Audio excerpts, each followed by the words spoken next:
Hello friends, good morning. നമ്മൾ എല്ലാ T V സീരിയലിലേക്ക് എല്ലാവർക്കും സ്വാഗതം. അങ്ങനെ അലീന ഞാൻ പോയിക്കോളാമെന്നും പറഞ്ഞുകൊണ്ട് ഇങ്ങനെ നിന്ന് പറഞ്ഞുകൊണ്ടിരിക്കുമ്പോഴത്തേക്കും പറ്റിക്കുവാന്നും പറഞ്ഞ് ബൈജയ്ക്ക് ഭയങ്കര ദേഷ്യം. ആ സമയത്ത് ബാഗ് പാക്ക് ചെയ്തിട്ട് പോവാന്ന് പറഞ്ഞിട്ട് പോലും പോകാത്തവളാ നീ എന്നൊക്കെ വൈജി ഇങ്ങനെ അലീനയോട് പറയാം. അപ്പോൾ അതാണ് അച്ഛൻ സമ്മതിക്കാത്തതിരുന്നത് കൊണ്ട് അതിനിപ്പോൾ എനിക്ക് ആരുടെ സമ്മതം വേണ്ട, ഞാൻ പോയിക്കോളാമെന്ന് എന്ന് പറഞ്ഞു. അപ്പോൾ ഇത്രയും ദിവസമായിട്ട് നിനക്ക് പോകാൻ പറ്റിയില്ലല്ലോ എന്ന് പറയുമ്പോൾ അതിന് ഓരോരോ പ്രശ്നങ്ങളുണ്ടായിരുന്നു, അതുകൊണ്ടാണ് ഞാൻ പോകാതിരുന്നത് എന്നൊക്കെ പറയുക. ഇനി അതങ്ങനെയല്ല, ഞാൻ പോയിക്കോളാം എന്ന് അലീന വൈജയോട് പറയുന്നു. വൈജി ഒന്നിനും ഇങ്ങനെ നോക്കിയിരിക്കും കേട്ടോ. 4-5 ദിവസം മതിയല്ലോ അല്ലേ നിനക്ക് പോകാൻ? ആ മതി. അപ്പോഴത്തേക്കും മക്കളെല്ലാവരും തൊട്ടരികിൽ നിന്ന് കേൾക്കുമല്ലേ. എന്നാൽ അതുവരെ ഞാൻ ഇവിടെ താമസിക്കാം, ഏതായാലും ഇത്രയും ദിവസം ആയില്ലേ, 5 ദിവസം കൂടെ ക്ഷമിക്കാൻ എനിക്ക് പറ്റും എന്ന് വൈജ പറഞ്ഞു. അല്ല മേഡം, ഇപ്പം തന്നെ പോരണമെന്ന് പറഞ്ഞു. അപ്പോൾ ആ വേല നിന്റെ മനസ്സിലിരിക്കട്ടെ. വൈജയന്തി ഒരു നിലപാട് എടുത്തിട്ടുണ്ട്, ഞാനും നീയും കൂടി കടപ്പാട്ടൂർ വീട്ടിൽ ഒന്നിച്ചൊരു മണിക്കൂർ പോലും വേണ്ടാന്ന്, അതിൽ നിന്നൊരു ഇഞ്ച് പോലും ഞാൻ പിന്നോട്ടില്ല എന്ന് പറയുമ്പം, എങ്കിലും ഞാൻ അമ്മയോട് കാര്യം പറയട്ടെ എന്ന് ചോദിച്ചു ബബിത. അലീന ചേച്ചി നമ്മുടെ വീട്ടിൽ നിന്ന് പോയിട്ട് അമ്മ അങ്ങോട്ടൊരു തിരിച്ചു വരവ് നോക്കണ്ട, നടക്കത്തില്ല എന്ന് പറഞ്ഞു ബബിത. വേണ്ടടി, ആർക്കാ നിർബന്ധം, നീ ഇവളെയും കെട്ടിപ്പിടിച്ചോണ്ട് അവിടെ ഇരുന്നോളാൻ പറഞ്ഞു വൈജ ബബിതയോട്. ഇത്രയും നാൾ ഞാൻ വിചാരിച്ചിരുന്നത് അമ്മ, അപ്പോൾ വേണ്ട മോളെ, ഒന്നും പറയണ്ട എന്ന് പറഞ്ഞു അലീന. എനിക്ക് വേണ്ടി മേഡത്തെ കുറ്റം പറയണ്ട എന്ന് അലീന അന്നേരം അവരിൽ നിന്നും ബബിതയോട് പറഞ്ഞു. ഞാൻ പോകാനുള്ളവളും നിങ്ങൾ അമ്മയും മക്കളും ഒന്നിച്ച് ജീവിക്കാനുള്ളവരുമാണെന്ന കാര്യം അലീന ഇങ്ങനെ ഇവരോട് പറയുവാണ്. ദേഹത്തൊരു മുറിവ് പറ്റിയാൽ മരുന്ന് വെച്ചത് ഭേദപ്പെടുത്താം, വാക്കുകൾ കൊണ്ട് മുറിവ് പറ്റിയാലേ അതിന് മരുന്നില്ല എന്ന് അലീന പറയുവാണ്. അത് വ്രണപ്പെട്ട് കിടക്കുമെന്നും. നമ്മൾ കൂടുതൽ നിർബന്ധിക്കേണ്ടെന്ന്. അതല്ല അലീന ചേച്ചി, വരാനല്ലേ പറഞ്ഞത്, എന്ന് പറഞ്ഞ അലീന എന്നിട്ട് അവരെയും കൂട്ടിക്കൊണ്ട് പോവുക. അപ്പം അങ്ങനെ അലീനയും ബബിതയും കൂടെ അങ്ങ് ഇറങ്ങിപ്പോയി കഴിഞ്ഞപ്പം വലിയ കഷ്ടം കേട്ടോ അമ്മയെന്ന് പറഞ്ഞു കൃഷ്ണ. അവളുടെ കാര്യം ഓർത്തിട്ടല്ലേ നിങ്ങൾക്കേ കഷ്ടം തോന്നും. അമ്മ അഭയാർത്ഥിയായിട്ട് എവിടെയെങ്കിലും പോയി കിടന്നോട്ടെ, നിങ്ങൾക്ക് ഒരു കഷ്ടവും ഇല്ല. അപ്പോൾ ചങ്കരും പിന്നെ തെങ്ങുമ്മ തന്നെ എന്ന് പറഞ്ഞ പോലെ ആയല്ലോ. അമ്മ ഒരേ സമയം ഇവിടെ അഭയാർത്ഥിയാണ്, അതേസമയം അമ്മ ഈ വീടിൻ്റെ അവകാശികളിൽ ഒരാളാണെന്നൊക്കെ പറഞ്ഞുകൊണ്ട് രോഹിത് പറഞ്ഞു കൊടുക്കുക. അമ്മ വലിയ കഷ്ടത്തിലാണ്. അമ്മ ഇഷ്ടം പോലെ പൈസയുള്ളവളും ജോലിക്കാരിയും ആരെയും വകവയ്ക്കാത്തവളുമാണെന്ന കാര്യമൊക്കെ പറയുക മകൻ. അമ്മയ്ക്ക് ആരുമില്ല, അമ്മയെ ആർക്കും വേണ്ടെന്നും അതേസമയം തന്നെ അമ്മയ്ക്ക് ആരെയും വേണ്ട. എന്തൊരു നിലപാടാ അമ്മ ഇതെന്ന് ചോദിച്ചപ്പം, ജീവിച്ച് പൊയ്ക്കോട്ടെ മോനെന്ന് വൈജ. ശല്യപ്പെടുത്തരുതെന്നല്ലേ പറഞ്ഞോളൂ. നിങ്ങളുടെ മുന്നിൽ കൈനീട്ടി വന്നോ? ഇല്ലല്ലോ, ചത്താലും വരത്തില്ല എന്ന് നമ്മുടെ ചേച്ചി മകനോട് പറയുന്നു. അത് കേട്ടപ്പം കാര്യമില്ല എന്ന് മനസ്സിലായി. മകൻ അവിടെ നിന്ന് അങ്ങോട്ടേക്ക് പോയി. അപ്പോൾ കൃഷ്ണമോൾ ഇങ്ങനെ നോക്കി നിൽക്കുക. നീ മാത്രം എന്തിനാ നോക്കി നിൽക്കുന്നത്, നീയും പോ എന്നും പറഞ്ഞു വലിയ ആൾ കളിച്ചപ്പോഴത്തേക്കും ആ കൊച്ചിൻ്റെ പാട് നോക്കി ഇറങ്ങിപ്പോയി. ഇത് കഴിഞ്ഞ് അപ്പുറത്ത് അവരെല്ലാവരും കൂടെ ഇങ്ങനെ ഇരിക്കുവാണ് വിഷമിച്ച്. അപ്പോഴത്തേക്കും നമ്മുടെ മനു അങ്ങോട്ടേക്ക് വന്നു. മനു വന്നപ്പം 4 പേരും കൂടെ കുറേ നേരം ആയല്ലോ തുടങ്ങിയിട്ട്. കൂടിയാലോചന എന്തായി എന്ന് ചോദിച്ചു. മേഡം ഒരു രക്ഷയില്ല മനുവേട്ടാന്ന് പറഞ്ഞു. ഒരു മില്ലിമീറ്ററിന് പോലും വിട്ടുകൊടുക്കുന്നില്ല എന്നും അലീന പറയണു. അപ്പോൾ അച്ഛനോ വല്യച്ഛനോ ആൻറ്റിയുടെ കാര്യത്തിൽ ഒരു കർശന നിലപാടെടുക്കാനായിട്ട് പറ്റത്തില്ല എന്ന് പറഞ്ഞ നേരം മനു, ഞാൻ ഈ വീട്ടിൽ നിന്ന് പോവാൻ ഉദ്ദേശിക്കുന്നില്ല എന്ന് ആൻറ്റി തീർത്ത് പറഞ്ഞാൽ ഇറക്കി വിടാൻ പറ്റുമോ എന്ന് മനു ചോദിക്കുക. അപ്പോഴും ഇവരെല്ലാവരും ഇങ്ങനെ പേടിയോടുകൂടി ഇങ്ങനെ ഇരിക്കുക കേട്ടോ. വൈജയുടെ കാര്യത്തിൽ ഭാഗം വെപ്പ് നടത്താണ്ടിരുന്നതാണ് ഏറ്റവും വലിയ തെറ്റ്. ഇതിപ്പോൾ ആൻറ്റിക്ക് ധൈര്യമായിട്ട് വരാം, ഇത് എൻ്റെ കൂടെ വീടാണ്, ഞാനിവിടെ താമസിക്കുന്നു എന്നൊക്കെ പറഞ്ഞ്. മനുവേട്ട, മേഡം അവിടെ താമസിക്കുന്നതൊന്നും അല്ലല്ലോ നമ്മുടെ ഇപ്പോഴത്തെ പ്രശ്നം, ഇവിടുന്ന് പോകുന്നതല്ലേ പ്രശ്നം എന്ന് ചോദിച്ചു. പിന്നെ മേഡം ഇവിടുന്ന് പോകും, വാടക വീട്ടിലോട്ടാണ് മേഡം പോകാൻ പോകുന്നത്, ഇവിടെ താമസിക്കുന്നത് ഒരു വാർണിംഗ് ടൈം മാത്രമാണെന്നും ഈ ഡെഡ് ലൈൻ എന്നൊക്കെ പറയാറില്ലേ, ഇവിടുന്ന് പോയ വാടക വീട് കുടുംബ കോടതി, അതല്ലേ സംഭവിക്കാം. അപ്പം നിങ്ങളുടെ തീരുമാനം എന്താണെന്ന് ചോദിച്ചു മനു. ഞങ്ങൾ ഇവിടുന്ന് തിരിച്ചു പോകുന്ന കാര്യം ആലോചിച്ചുകൊണ്ടിരിക്കുകയാണെന്നും നടപടിയില്ലാത്ത കാര്യത്തിന് എന്നാത്തിനാണ് ഇവിടെ നിൽക്കുന്നതെന്നും രോഹിത് ചോദിച്ചു. നിങ്ങളെല്ലാവരും മുഷിപ്പിക്കാമെന്നുള്ളതല്ലാതെ ഇതുകൊണ്ട് വേറെ ഒന്നും നടക്കാൻ പോകുന്നില്ല എന്ന് പറഞ്ഞപ്പോൾ, അത് മാത്രമല്ല മനുവേട്ടാ, ഞങ്ങൾക്ക് ആനുവൽ എക്സാം നടക്കാൻ പോവുകയാണെന്നും ഇപ്പോൾ സ്റ്റഡി ലീവാണെന്ന് ബബിത പറഞ്ഞു. ഇവിടെ നിന്ന് എല്ലാം കുഴപ്പത്തിലാകുമെന്നും അപ്പോൾ എനിക്കാണെങ്കിൽ ട്യൂഷനൊക്കെ ഉള്ളതാണെന്ന് കൃഷ്ണയും പറയണു. അപ്പോൾ ഞാൻ പിന്നെ സസ്പെൻഷനിലായതുകൊണ്ട് എനിക്ക് ആ പ്രശ്നമില്ല എന്ന് നമ്മുടെ മനുവിനോട് രോഹിത് പറഞ്ഞു. അപ്പം അങ്കിൾ എന്നാ പറയുന്നു, ചോദിച്ചായിരുന്നോ നിങ്ങൾ അഭിപ്രായം വല്ലതും എന്ന് മനു ചോദിക്കുമ്പം, അച്ഛൻ ഇതിലൊരു താല്പര്യവും ഇല്ല, അമ്മ വന്നാലും വേണ്ടില്ല പോയാലും വേണ്ടില്ല, അച്ഛൻ മനസ്സുകൊണ്ട് അമ്മയെ കൈവിട്ട് കളഞ്ഞെന്നാണ് തോന്നുന്നത് എന്ന് ബബിത പറയുമ്പം മനു ഇങ്ങനെ ആലോചിച്ചിരിക്കുക. അങ്കിളിന് അതിന് ന്യായമായിട്ടുള്ള കാര്യങ്ങളുണ്ടെന്ന് പറയുമ്പം എന്നാ ന്യായമാ, അതാ എനിക്ക് മനസ്സിലാകാത്തതെന്ന് ബബിത. അച്ഛൻ്റെ ഭാഗത്തല്ലേ തെറ്റ്? അന്നേരം അല്ല എന്ന് പറഞ്ഞു അലീന. അപ്പോൾ ഇവരിങ്ങനെ നോക്കുവാട്ടോ അലീനയെ. അപ്പോൾ രോഹിത് ഇങ്ങനെ ഇരിക്കുന്നു. വെറുതെ അല്ല എന്ന് പറഞ്ഞാൽ മതിയോ? എങ്ങനെയാ അതുണ്ടായത് അലീന ചേച്ചി എന്ന് ബബിത ചോദിച്ചു. അപ്പോൾ അലീന ഇങ്ങനെ മനുവിൻ്റെ നേരെ നോക്കുവാട്ടോ. പറയാൻ പറ്റില്ലല്ലോ, ഇങ്ങനെ ഇവർ അങ്ങോട്ടും ഇങ്ങോട്ടും നോക്കുന്നപ്പോൾ കൃഷ്ണയും ഇവരെ ഇങ്ങനെ നോക്കുവാണ്. അപ്പോൾ പെട്ടെന്ന് നമ്മുടെ മനു ആ ഒരു ഇതിലിരിക്കുന്നപ്പോൾ അലീന പറയരുതെന്നും പറഞ്ഞുകൊണ്ട് ഇങ്ങനെ തലയാട്ടി കാണിക്കുക, അത് പറയരുതെന്ന്. അങ്ങനെ അലീന തലയാട്ടി കഴിഞ്ഞപ്പോഴത്തേക്കും നമ്മുടെ മനു ഇങ്ങനെ നിലത്തേക്ക് നോക്കി. അങ്കിളിൻ്റെ മകളാണ് അലീന എന്ന് അങ്കിള് പറയുന്നതിന് എത്രയോ മുൻപ് അങ്കിളും ആൻറ്റിയും തമ്മിൽ അകന്നു പോയതാണ് എന്ന കാര്യം മനു ഇവരോട് ചോദിക്കുന്നു. പിന്നെ അങ്കിളിന് ഹാർട്ട് അറ്റാക്ക് വന്നതിന് ശേഷം ബെഡ്റൂം പോലും വേറെ വേറെ ആയില്ലേ എന്ന് ചോദിച്ചു. ഇപ്പോൾ ബബിത ഒന്നും മിണ്ടാതെ ഇങ്ങനെ ഇത് കേട്ടുകൊണ്ട് ഇങ്ങനെ ഇരിക്കും കേട്ടോ. അതിൽ നിന്ന് മനസ്സിലായില്ലേ അലീന അങ്കിളിൻ്റെ മകളാണ് എന്ന് ആൻറ്റി അറിഞ്ഞതല്ല പ്രശ്നം എന്നുള്ളത്. അതിനും വളരെ മുന്നേ തന്നെ കുഴപ്പങ്ങൾ തുടങ്ങിയതാ. അപ്പോൾ എന്തുകൊണ്ട് നിങ്ങൾ രണ്ടുപേരും രോഹിത് ബബിതയും അനിയുടെ പക്ഷം ചേർന്ന് അലീനയോട് ശത്രുത കാണിച്ചു? എന്തുകൊണ്ടാ? ഒരു കാര്യം ഉണ്ടായില്ലല്ലോ. ഇപ്പോൾ അവൾക്ക് മനസ്സിലായില്ലേ എല്ലാം വെറുതെ ആയിരുന്നു എന്നുള്ളത്. അപ്പോഴത്തേക്കും ശിവൻ അങ്ങോട്ടേക്ക് വന്നു. എല്ലാവരും ടെൻഷനിലാണല്ലേ എന്ന് ചോദിച്ചപ്പം അതെ അങ്കിളേന്ന് പറഞ്ഞു കേട്ടോ. വൈജ അമ്പിനും വില്ലിനും അടുക്കുന്നില്ല അല്ലേ എന്ന് ചോദിച്ചപ്പം ഒരു രക്ഷയില്ല അങ്കിളെ, ഞങ്ങൾ തോറ്റുപോയ അങ്കിളേന്ന് കൃഷ്ണ പറയുന്നു. ഇനിയിപ്പോൾ നമ്മൾ എന്നാ ചെയ്യുമെന്ന് ശിവൻ ഇവരോട് ചോദിക്കാം.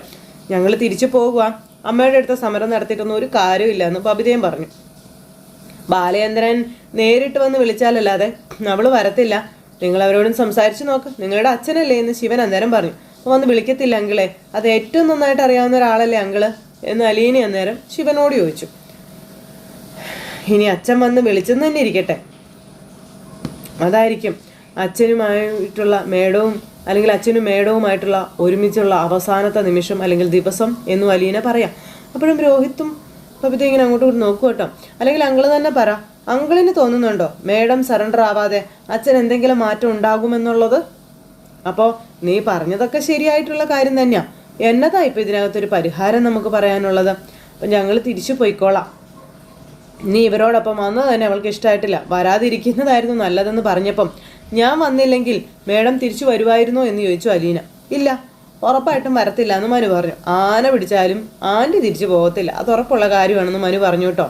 ഞാൻ എൻ്റെ കൂടപ്പിറപ്പുകളോടൊപ്പമാണ് വന്നത്, അതെൻ്റെ ഒരു ആഗ്രഹമായിരുന്നു എന്നും അവരിൽ ഒരാളായിട്ട് ഈ വീട്ടിൽ വന്ന് ഒരു ദിവസമെങ്കിലും താമസിക്കണമെന്നും അതിനാണ് ഞാൻ വന്നത്. അധികം വൈകാതെ ഞാൻ പോകുമല്ലോ, പിന്നെ കുറച്ച് ദിവസമെങ്കിലും ഞാൻ വന്ന് വേലയ്ക്ക് നിന്ന വീടല്ലേ ഇതെന്നൊക്കെ ഇങ്ങനെ നമ്മുടെ അലീന പറയുക കേട്ടോ. ശിവൻ്റെ നേരെ ശിവനൊന്നും പറയാനില്ല. ഞാൻ അങ്ങനെ നിൽക്കേണ്ടവളായിരുന്നോ എന്നും ശിവനോട് അലീന ചോദിക്കണം. അപ്പോഴും ബബിതയൊക്കെ ഇങ്ങനെ നോക്കുക, ഇവരാരും ഒന്നും മിണ്ടുന്നില്ല, ഇവർക്കാർക്കും ഒന്നും മിണ്ടാനും പറ്റുന്നില്ല. അതൊക്കെ വല്ലാത്തൊരവസ്ഥയിൽ ഇങ്ങനെ നിൽക്കുന്നു. ആ സമയത്ത് ഞാൻ ഒന്നും അവകാശപ്പെടുകയോ പറയുകയല്ല, എൻ്റെ മനസ്സിൽ കിടന്ന ഒരാഗ്രഹം പറഞ്ഞെന്ന് മാത്രമേ ഉള്ളൂ എന്നും ഞങ്ങൾ ഇന്ന് തന്നെ തിരിച്ചു പോവുക അങ്ങളെന്നും അലീന പറഞ്ഞു. ശരിയെന്ന് ശിവൻ ഒരു മൂളൽ മാത്രം മൂളിയിട്ട് ശിവൻ പോകുമ്പം ഒരു കാര്യം കൂടി അങ്കളിനോട് ഞാൻ പറയാമെന്ന് അലീന പറയുക കേട്ടോ. ഞാൻ കടപ്പാട്ടൂരിൽ നിന്നും പോകും, മനസ്സുണ്ടായിട്ടൊന്നും അല്ല, പക്ഷേ മേഡത്തിന് തിരിച്ചു വരാൻ വേണ്ടി മാത്രമായിട്ട് ഞാൻ പോകുന്നതാണെന്നും അലീന പറയുക. ഞാനാണല്ലോ ഒരേ ഒരു തടസ്സം എന്ന് അലീന പറഞ്ഞപ്പം ഞാൻ പോയിക്കഴിഞ്ഞാൽ മേഡത്തെ കടപ്പാട്ടൂർ എത്തിക്കേണ്ടത് നിങ്ങളുടെ എല്ലാവരുടെയും ബാധ്യതയാണെന്ന കാര്യം അലീന പറയുന്നു. അങ്ങനെ അതെല്ലാം പറഞ്ഞ് അലീന ശിവനെ എല്ലാ കാര്യങ്ങളും പറഞ്ഞ് ഏൽപ്പിക്കുന്നു. ശിവനിങ്ങനെ അലീനെ അന്നേരം ഒന്ന് നോക്കി. അങ്ങനെ നോക്കിയിട്ട് നമ്മുടെ ശിവൻ അവിടെ നിന്ന് അങ്ങോട്ടേക്ക് അങ്ങ് പോയി. ശിവൻ അങ്ങ് പോയി കഴിഞ്ഞപ്പം ഇവരെല്ലാവരും ഇങ്ങനെ നോക്കുക കേട്ടോ. നമുക്കും പോകാം, റെഡി ആയിക്കോളാം പറഞ്ഞു അലീന. എന്നിട്ട് അലീന അങ്ങോട്ടേക്ക് പോയി. അവരെല്ലാവരും റെഡി ആവാൻ അങ്ങ് പോണു. ഇപ്പം മനുവിനാണെന്നുണ്ടെങ്കിൽ ഭയങ്കര സങ്കടം. മനു എന്നിട്ട് ഇങ്ങനെ അവിടെ സങ്കടപ്പെട്ട് ഇങ്ങനെ ആലോചിച്ച് നിൽക്കുക. കുറച്ച് കഴിഞ്ഞപ്പോൾ ഇവർ കടപ്പാട്ടൂർ തിരിച്ചെത്തി. കടപ്പാട്ടൂർ വന്നപ്പോഴത്തേക്ക് വണ്ടി ഇങ്ങ് നിർത്തിരുവത്ത്. അപ്പം നമ്മുടെ കൃഷ്ണമോള് നമ്മൾ എവിടെ പോയതാ, എന്നാത്തിന് പോയതാ എന്ന് ചോദിച്ചു. അപ്പം വെറുതെ പോയി, ഒരു ഗുണവും ഉണ്ടായില്ല എന്ന് അലീന പറഞ്ഞപ്പോൾ അങ്ങനെയൊന്നും വിചാരിക്കണ്ട, അന്യ വീട്ടിലൊന്നും അല്ലല്ലോ നമ്മൾ പോയത്, അമ്മയുടെ തറവാട്ടിലേക്കല്ലേ പോയത്, എല്ലാവരെയും കണ്ട് സംസാരിച്ച് തിരിച്ചു പോകുന്നില്ലേ, ഇറങ്ങാൻ നോക്ക് എന്ന് ഭവിത എന്നിട്ട് ഇവരോട് പറയുമ്പം പോയ ഉദ്ദേശം അത് നടന്നില്ലല്ലോ എന്ന് പറഞ്ഞു അലീന. രണ്ടും കൂടി നടക്കത്തില്ല എന്ന് അമ്മ തീർത്ത് പറഞ്ഞതല്ലേ, ഒന്നെങ്കിൽ അലീന ചേച്ചി അല്ലെങ്കിൽ അമ്മ ഇത് നടക്കുള്ളൂ എന്ന് പറഞ്ഞതായിരുന്നില്ലേ എന്ന് ചോദിച്ചു കേട്ടോ ബബിത. അപ്പോൾ ഞാൻ പോവാല്ലേ എന്ന് അലീന ഇങ്ങനെ പറയുന്നു. അപ്പോൾ ഇവർക്ക് ഭയങ്കര സങ്കടം പിള്ളേർക്ക്. എങ്ങോട്ട് പോകാനാണെന്ന് ചോദിച്ചു ബബിതയെ. അപ്പോൾ അലീന പറഞ്ഞു, എനിക്ക് എങ്ങോട്ടാ പോകാൻ വയ്യാത്തത്? ഞാനിവിടെ ജനിച്ച് വളർന്നവളൊന്നും അല്ലല്ലോ. പിന്നെ എനിക്കിവിടെ പിരിയാൻ വയ്യാത്ത ബന്ധങ്ങളും ഇല്ല എന്ന് അലീന പറയുന്നു. ഒന്നുമില്ല എന്നൊക്കെ അലീന ഇങ്ങനെ പറഞ്ഞ് കരയുക. ദേ അമ്മയ്ക്ക് തോന്നിയപ്പോൾ അമ്മ ഇറങ്ങിപ്പോയത് കണ്ടില്ലേ? എനിക്കും പോകാം. ആർക്കാ പോകാൻ മേലാത്തത്? അലീന ചേച്ചിക്ക് മാത്രമാണോ പോകാൻ പറ്റുന്നത് എന്നും ചോദിച്ചുകൊണ്ട് ബബിത ഇറങ്ങി അങ്ങ് പോയി. അലീന കരഞ്ഞുകൊണ്ട് ഇറങ്ങി ഇങ്ങനെ പോവുക. അപ്പോഴത്തേക്കും എന്തേ നമ്മുടെ അച്ഛൻ മക്കളെ കാത്ത് ഇങ്ങനെ അവിടെ നിൽപ്പുണ്ട്. അപ്പോൾ അച്ഛൻ അങ്ങോട്ടേക്ക് നോക്കി നിൽക്കുമ്പോൾ അച്ഛൻ ഇവിടെ ഉണ്ടായിരുന്നോ? കാർ ഇവിടെ ഇല്ലല്ലോ. അത് ഗോവർദ്ധൻ കൊണ്ടുപോയതാ, ഞാനവനെ എറണാകുളത്ത് അയച്ചതാണെന്ന് പറഞ്ഞു. ആണോ? അല്ല, 4 പേര് വീട്ടിൽ നിന്ന് പോയിട്ട് ഇപ്പം 3 പേരല്ലേ ഉള്ളൂ. രോഹിത് എവിടെയെന്ന് ചോദിച്ചു. അപ്പം അച്ഛൻ എന്താ കണ്ണു പിടിക്കുന്നില്ലേ? ദേ കാറിനകത്ത് ഇരിപ്പുണ്ടെന്നുള്ള കാര്യം ബബിത പറയുന്നു. അതെന്നാടാ മോനെ നീ ഇറങ്ങാത്തേ? അപ്പം നാണക്കേട് കൊണ്ടായിരിക്കും എന്ന് പറഞ്ഞപ്പോൾ എന്നാ പറ്റി? അപ്പോൾ ഉദ്ദിഷ്ട കാര്യം എന്താ, നടന്നില്ലേ എന്ന് ചോദിച്ചപ്പോൾ ഇവർ അങ്ങോട്ടും ഇങ്ങോട്ടും പരസ്പരം നോക്കുക. നടന്നില്ല അല്ലേ? അപ്പം 4 സംഘം വെറും കൈയോടെയാണോ മടങ്ങി വന്നേക്കുന്നതെന്ന് ചോദിച്ചപ്പോൾ അച്ഛൻ കളിയാക്കുമൊന്നും വേണ്ട, ഞങ്ങൾ ചെയ്യേണ്ടതെല്ലാം ചെയ്തു എന്ന് അലീന ബാലനോട് പറഞ്ഞു. എടി മോളെ, നീ ഫോൺ ചെയ്ത് ചോദിച്ചപ്പോഴേ ഞാൻ പറഞ്ഞതല്ലേ പാഴ്പണിക്ക് പോവണ്ട, അവൾ വരത്തില്ല എന്നുള്ളത്. അപ്പം നീ എന്നത് എന്നോട് പറഞ്ഞ് സമരം ചെയ്ത് തിരികെ കൊണ്ടുവരുമെന്നോ? ഇപ്പം എങ്ങനെ ഇരിക്കുന്നു? സമരം ചെയ്തിട്ട് വല്ലതൊക്കെ നടന്നോ എന്ന് ചോദിക്കുകയാണ്. അപ്പോൾ നമ്മുടെ അലീന ഇങ്ങനെ വിഷമിച്ച് നിൽക്കുന്നപ്പോഴത്തേക്ക് രോഹിത് ഇറങ്ങി വന്നു. രോഹിത് ഇറങ്ങി വന്നപ്പം അവൾക്ക് കുടുംബവും മക്കളൊന്നും അല്ല വലുത്, അവളാണ് അവൾക്ക് വലുത്. നിങ്ങൾ ഇങ്ങനെ തിരിച്ചു വരുള്ളൂ എന്ന് എനിക്ക് ഇങ്ങനെ അറിയായിരുന്നു എന്ന് പറഞ്ഞപ്പം തിരിച്ചു കൊണ്ടുവരാനായിട്ട് ശ്രമം നടത്തിയത് തെറ്റൊന്നും അല്ലല്ലോ അച്ഛാ. എല്ലാ മത്സരവും ജയിക്കുന്ന ആരെങ്കിലും ഉണ്ടോ അച്ഛാ? അലീന ഇങ്ങനെ ചോദിച്ചപ്പം ആരുമില്ല. അപ്പോൾ പോയതിലൊന്നും ഒരു തെറ്റുമില്ല. അപ്പോൾ എല്ലാവരും അകത്തേക്ക് കയറി ഇരിക്കുക. ഹോട്ടലിൽ നിന്ന് നല്ല ഫുഡൊക്കെ കഴിച്ചിട്ടേ ജീവിതം വെറുത്തിരിക്കുക ഞാൻ. അപ്പോൾ അമ്മ വരാത്തതിൽ അച്ഛനൊരു വിഷമവും ഇല്ലേന്ന് ചോദിച്ചു കൃഷ്ണ. യാതൊരു വിഷമവും ഇല്ലയെന്നും വരാതിരുന്നത് തന്നെയാണ് നല്ലതെന്നും പറഞ്ഞു. മനസമാധാനമായിട്ട് ജീവിക്കാവല്ലോ. അന്നേരം ഇല്ലച്ചാ, ഈ സമാധാനം അത് ശരിയല്ല എന്ന് പറഞ്ഞു അലീന. ഇത് അധികം നാൾ നിൽക്കത്തില്ല എന്നും അലീന പറഞ്ഞ് അകത്തേക്ക് കയറി പോവുകയാണ്. അതും പറഞ്ഞ് അലീന അകത്തേക്ക് കയറി പോയി കഴിഞ്ഞപ്പോൾ അതെന്നെ അവൾ അങ്ങനെ പറഞ്ഞു എന്ന് ബാലൻ ഇവരോട് ചോദിച്ചു. അത് ചേച്ചി ഇവിടുന്ന് പോകുമെന്നാണ് പറഞ്ഞതെന്ന് ബബിത പറഞ്ഞു. അങ്ങനെ അവൾ പറഞ്ഞോ? അമ്മ തിരിച്ചു വരണമെങ്കിൽ അതേ വഴിയുള്ളെന്നാണ് പറഞ്ഞതെന്നുള്ള കാര്യം ബബിത ഇങ്ങനെ പറഞ്ഞു. പിള്ളേരകത്തേക്ക് കയറി പോയി. ബാലൻ ഇങ്ങനെ ആലോചിച്ച് ഇങ്ങനെ നിൽക്കുന്നു. അപ്പോൾ അലീന കുളിയൊക്കെ കഴിഞ്ഞ് ഇങ്ങനെ വന്നപ്പോഴത്തേക്കും ആരോ വാതിലിൽ മുട്ടുന്നു. അപ്പോൾ അകത്തേക്ക് കയറി വരാൻ പറഞ്ഞു. അപ്പോൾ ഡോറ് പൂട്ടിയിട്ടേക്കുക. അപ്പോൾ ഡോറ് തുറന്നു. അപ്പോൾ നമ്മുടെ രോഹിത്തായിരുന്നു. ആഹാ, നീ ഇങ്ങനെ ഇവിടെ ഇരിക്കും എന്ന് അലീന ഇങ്ങനെ രോഹിത്തിനോട് പറയുക കേട്ടോ. അപ്പോൾ രോഹിത്ത് വന്നിങ്ങനെ ആ കട്ടിലേക്ക് ഇരുന്നു. എന്താണാവോ വരവിൻ്റെ ഉദ്ദേശം എന്ന് അലീന ചോദിച്ചു. എന്തെങ്കിലും ടെൻഷൻ ഉണ്ടോ എന്നൊക്കെ ചോദിച്ചപ്പം അന്നേരം ഒന്നല്ല, ഞാനൊരു സംഭവം ചോദിക്കാൻ വന്നതാണെന്നുള്ള കാര്യം രോഹിത് അലീനോട് പറയാം. ചോദിക്കാൻ പറഞ്ഞു. അത് നമ്മൾ മാനേജർ അച്ഛനെ കാണാൻ പോയില്ലേ, അച്ഛനോട് സംസാരിക്കുമ്പോൾ ചേച്ചിയുടെ നാവിൽ നിന്നൊരു വാക്ക് വീണു എന്ന് രോഹിത് ഇങ്ങനെ അലീനയോട് പറയുന്നു. അപ്പോൾ അലീന ഇങ്ങനെ ആലോചിച്ചിങ്ങനെ നിൽക്കുവാണ്. അറിയാതെ സംഭവിച്ചതല്ല എന്ന് എനിക്കത് മനസ്സിലായി എന്ന് രോഹിത് അലീനയോട് പറയണു. അലീന അന്നേരം ഒന്നും മിണ്ടാതെ ഇങ്ങനെ ചിരിച്ചുകൊണ്ട് ഇതൊന്ന് കേൾക്കുക കേട്ടോ. അവിടെ നിന്ന് ഇറങ്ങിയപ്പോൾ തന്നെ ചോദിക്കണമെന്ന് ഞാൻ വിചാരിച്ചതാണ് എന്നും അലീനയോട് രോഹിത് പറഞ്ഞു. ദേ ഇവിടെ വന്ന ഉടനെ നമ്മൾ കൊല്ലപ്പള്ളിക്ക് പോയില്ലേ, അവിടെ ആയതുകൊണ്ടാണ് ഞാൻ ചോദിക്കാതിരുന്നതെന്ന് പറഞ്ഞപ്പം എന്ത് വേണമെങ്കിലും നീ ചോദിച്ചോ, ഞാൻ കൃത്യമായിട്ടുള്ള മറുപടി പറയാം എന്ന് അലീന രോഹിത്തിനോട് പറയുമ്പം അതെ മാനേജറച്ചൻ ചേച്ചിയോട് ചോദിച്ചു, ബാലചന്ദ്ര മേനോൻ ചേച്ചിയുടെ റിയൽ ഫാദർ അല്ലേ എന്ന്. അതെ എന്നോട് ചോദിച്ചു. അപ്പോൾ ചേച്ചി ജനിച്ചപ്പം മുതൽ ഓർഫണേജിൽ ഇക്കാലം വരെ കഴിഞ്ഞെന്ന് കേട്ടപ്പോൾ അച്ഛനുണ്ടായ സംശയം കൊണ്ട് ചോദിച്ചു പോയതായിരിക്കും. അപ്പം ആർക്കായാലും സംശയം തോന്നുമല്ലോ എന്ന് അലീന. അച്ഛൻ ചേച്ചിയുടെ റിയൽ ഫാദർ അല്ല എന്ന് ചേച്ചി മാനേജർ അച്ഛനോട് പറഞ്ഞത് എന്നുള്ള കാര്യം ഇങ്ങനെ പറഞ്ഞപ്പോൾ അലീന ഇങ്ങനെ രോഹിത്തിനെ ഇങ്ങനെ ഒന്ന് നോക്കി. വെറുതെ പറഞ്ഞതാണോ അതോ? അപ്പോൾ അതേ നമ്മുടെ അലീന വെറുതെ പറഞ്ഞതല്ല എന്ന് പറഞ്ഞു. ബാലചന്ദ്രൻ മേനോനല്ല എൻ്റെ അച്ഛൻ എന്ന് നമ്മുടെ അലീന രോഹിത്തിനോട് പറഞ്ഞു. അത് കേട്ടപ്പോൾ രോഹിത്ത് ഇങ്ങനെ അന്തം വിട്ടിങ്ങനെ നോക്കുക കേട്ടോ. അപ്പോൾ നമ്മുടെ അലീന ഇങ്ങനെ ആകെ ഒരു എന്നാ പറയുന്നത് വല്ലാത്തൊരു ഇതിലിങ്ങനെ അനിയനെ നോക്കിക്കൊണ്ട് ഇങ്ങനെ അവിടെ നിൽക്കുന്നു. അച്ഛനമ്മയെ കല്യാണം കഴിക്കുന്നതിന് മുൻപ് അങ്ങനെ ഒരു സ്റ്റോറി അതാണല്ലോ നിലവിലുള്ളത്. അല്ല, എല്ലാവരും അത് വിശ്വസിച്ചിരിക്കുകയാണല്ലോ. അതുകൊണ്ട് ഞാൻ ചോദിച്ചതാ. ഏതോ ഒരു ആംഗ്ലോ ഇന്ത്യൻ പെണ്ണ് പ്രസവിച്ച ഓർഫനേജിൽ കൊണ്ടുപോയി ഉപേക്ഷിച്ച ഒരു പെണ്ണാണെന്ന്. അന്നേരം അത് അച്ഛനുണ്ടാക്കിയ ഒരു കഥയാണെന്നും പരദൂഷണക്കാരിൽ നിന്നും എന്നെ സംരക്ഷിക്കാൻ വേണ്ടിയിട്ടാണ് അച്ഛൻ അങ്ങനെ ഒരു കഥ സൃഷ്ടിച്ചതെന്നുള്ള കാര്യം പറഞ്ഞു. ഞാനും അച്ഛനും തമ്മിൽ അരുതാത്ത ബന്ധം ഉണ്ടായിരുന്നു എന്നാണല്ലോ എല്ലാവരുടെയും വിശ്വാസം.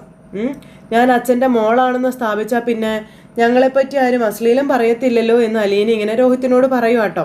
അപ്പോൾ അത് കേട്ടപ്പോൾ അപ്പോൾ അലീന ചേച്ചി അച്ഛൻ്റെ മോളല്ലേ എന്ന് രോഹിത് അലീനയോട് ചോദിച്ചു. അപ്പോൾ അച്ഛനെന്ന മകളിൽ നിന്ന് ജനിച്ച മകളെന്നുള്ള അർത്ഥത്തിലാണെങ്കിൽ ഞാൻ അച്ഛൻ്റെ മകളല്ല എന്ന് രോഹിത്തിനോട് അലീന പറയണം. കർമ്മം കൊണ്ട് മകളാകാൻ സാധിക്കുമെങ്കിൽ ഞാൻ മകളാണ്. അപ്പം ഞാൻ വിചാരിച്ചുകൊണ്ടിരുന്നത് അലീന ചേച്ചി എൻ്റെ സഹോദരിയായിട്ട് വരും എന്നുള്ളത് തന്നെയാണ്. ചേച്ചി അച്ഛൻ്റെ മോളാണെങ്കിൽ എൻ്റെ സ്റ്റെപ്പ് സിസ്റ്ററായിട്ട് എനിക്ക് കാണത്തില്ലേ എന്ന് ചോദിക്കാം.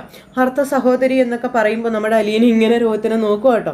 ആ അതെ, ഞാൻ നിൻ്റെ സ്വന്തം ചേച്ചി തന്നെയാണെന്നും അർത്ഥ സഹോദരിയാണെന്നും അലീന പറയുമ്പോൾ ചേച്ചി അച്ഛൻ്റെ മോളല്ലെങ്കിൽ പിന്നെ എങ്ങനെയാണ് അത് എന്നിങ്ങനെ രോഹിത്ത് അന്നേരം അലീനയോട് ചോദിച്ചു.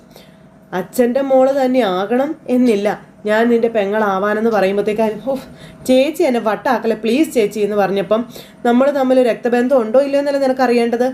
അപ്പോൾ നമ്മൾ തമ്മിൽ ബന്ധമുണ്ട്, സംശയിക്കണ്ട എന്ന് പറഞ്ഞു. അതെങ്ങനെയാണ് ചേച്ചി എന്ന് ചോദിച്ചു. എനിക്ക് കൺഫ്യൂഷൻ അടിക്കുന്നു എന്ന് രോഹിത്ത് അലീനയോട് പറയുമ്പോഴേക്കും ഞാനത് പറയാം നിന്നോട്, ഇപ്പോഴല്ല. അപ്പോൾ ഒരു ദിവസം നമ്മൾ രണ്ടുപേരും മാത്രം ഒരുമിച്ചിരിക്കുമ്പം ഞാനത് നിന്നോട് പറയാമെന്ന് അലീന രോഹിത്തിനോട് പറഞ്ഞു. അപ്പോൾ എനിക്കിപ്പോൾ എൻ്റെ കിളി പോയിരിക്കുക ചേച്ചി. അത് കേട്ടപ്പോൾ ഞാൻ ഈ വീടിന് അന്യേ അല്ല എന്നും നീ ഇപ്പം അത്രയും മനസ്സിലാക്കിയാൽ മതിയെന്നും അലീന രോഹിത്തിനോട് പറഞ്ഞു. അപ്പോൾ ചേച്ചിക്ക് ചേച്ചിയുടെ അച്ഛനെയും അമ്മയും അറിയാമെന്ന് മാനേജർ അച്ഛനോട് ചേച്ചി പറഞ്ഞല്ലോ. അത് സത്യമായ കാര്യമാണോ ചേച്ചി? അപ്പോൾ നമ്മുടെ അലീന സത്യമാണെന്നും പറഞ്ഞു. ഇതൊക്കെ കേട്ടപ്പം രോഹിത്തിനാണെങ്കിൽ കിളി പോയി. എനിക്ക് അവരെ അറിയാവുന്നും അവർക്ക് എന്നെ അറിയത്തില്ല എന്നും അലീന പറഞ്ഞു. എൻ്റെ പൊന്നു ചേച്ചി, മനുഷ്യനിങ്ങനെ ഭ്രാന്ത് പിടിപ്പിക്കില്ല എൻ്റെ ചേച്ചി, ഒന്ന് പറ. അപ്പം നിൻ്റെ എല്ലാ സംശയങ്ങളും ഒരു ദിവസം നമുക്ക് തീർക്കാം. ഇപ്പം എന്നെ ഒന്ന് വെറുതെ വിടാൻ പറഞ്ഞു. അങ്ങനെ അതും പറഞ്ഞ് അലീന രോഹിത്തിനെ സമാധാനിപ്പിച്ച് അവിടെ നിന്ന് പറഞ്ഞു വിട്ടു. അതെല്ലാം കഴിഞ്ഞ് നമ്മുടെ അലീന ഇങ്ങനെ കോഫിയോ മറ്റോ ആയിട്ട് അങ്ങോട്ടേക്ക് വരുമോ ബാലൻ്റെ അടുത്തേക്ക്. എന്താണെന്ന് ചോദിച്ചു. അച്ഛാ, ഞാൻ രോഹിത്തിനെയും കൂട്ടി ശരണ്യയുടെ വീട്ടിലൊന്ന് പോയിക്കോട്ടെ എന്ന് ചോദിച്ചു. അവൻ എന്തിനാ നീ അവിടെ കൊണ്ടുപോണേ? അവരിവിടെ വന്നില്ലേ അച്ഛാ? ഞാൻ അമ്മയും മോളും കൂടി വന്നില്ലായിരുന്നു എന്ന് ചോദിച്ചു. നമ്മളെ വിശ്വസിച്ചല്ലേ അവർ വന്നത്, ആ വിശ്വാസം തിരിച്ച് അങ്ങോട്ടും ഉണ്ട് എന്ന് നമ്മൾ വരുത്തണ്ടേ എന്ന് അലീന ചോദിക്കും. അപ്പം അതിൻ്റെ ആവശ്യമുണ്ടോ എന്ന് ബാലൻ ചോദിച്ചപ്പം അതുകൊണ്ട് നമ്മുടെ വില കുറഞ്ഞു പോകത്തൊന്നുമില്ല അച്ഛാ, കൂടത്തേ ഉള്ളൂ എന്ന് അലീന പറയും. അവനവിടെ ചെല്ലുന്നത് കൊണ്ട് എന്തു മാറ്റം ഉണ്ടാകാൻ പോകുന്നു ചോദിക്കുമ്പം നമ്മൾ അവരെ വിശ്വാസത്തിലെടുക്കുന്നു, നമ്മളവരെ നമ്മളെപ്പോലെ കരുതുന്നു, അവരുടെ മനസ്സ് ഒന്നുകൂടെ തണുക്കും, നമ്മളവരെ കൈവിടില്ല എന്ന് അപ്പോൾ പ്രോമിസ് ചെയ്യുന്നത് പോലെയല്ലേ അതെന്ന് ചോദിച്ചപ്പം പക്ഷേ നിന്നോട് കാണിക്കുന്ന സ്നേഹവും അലിവും ആ നാട്ടുകാരും വീട്ടുകാരും രോഹിത്തിനോട് കാണിച്ചെന്ന് വരത്തില്ല എന്ന് പറഞ്ഞു ബാലൻ. അവൻ ആ സംഘത്തിൽ ഉണ്ടായിരുന്നു എന്ന് അറിയാവുന്നവരല്ലേ അവരെല്ലാവരും എന്ന് ചോദിച്ചു. പിന്നെ അവൻ തീർത്തും നിരപരാധിയാണെന്ന് അവരാരെങ്കിലും വിശ്വസിക്കുന്നുണ്ടോ? ഇല്ലല്ലോ. അച്ഛാ, അങ്ങനെയൊന്നും പറയരുതെന്ന് പറഞ്ഞു അലീന. അച്ഛന് പേടിയാണോ എൻ്റെ കൂടെ അയക്കാൻ എന്ന് ചോദിച്ചപ്പോൾ പേടിയല്ല. അങ്ങനെ അതും പറഞ്ഞ് ഇങ്ങനെ ഇവർ സംസാരിച്ചുകൊണ്ട് നിൽക്കുന്നിടത്ത് ഇന്നത്തെ കഥ അവസാനിച്ചു. അപ്പോൾ എല്ലാവരും കാത്തിരുന്ന് കാണണേ. എല്ലാവർക്കും നല്ലൊരു ദിവസം ആശംസിക്കാട്ടോ. ടാറ്റാ.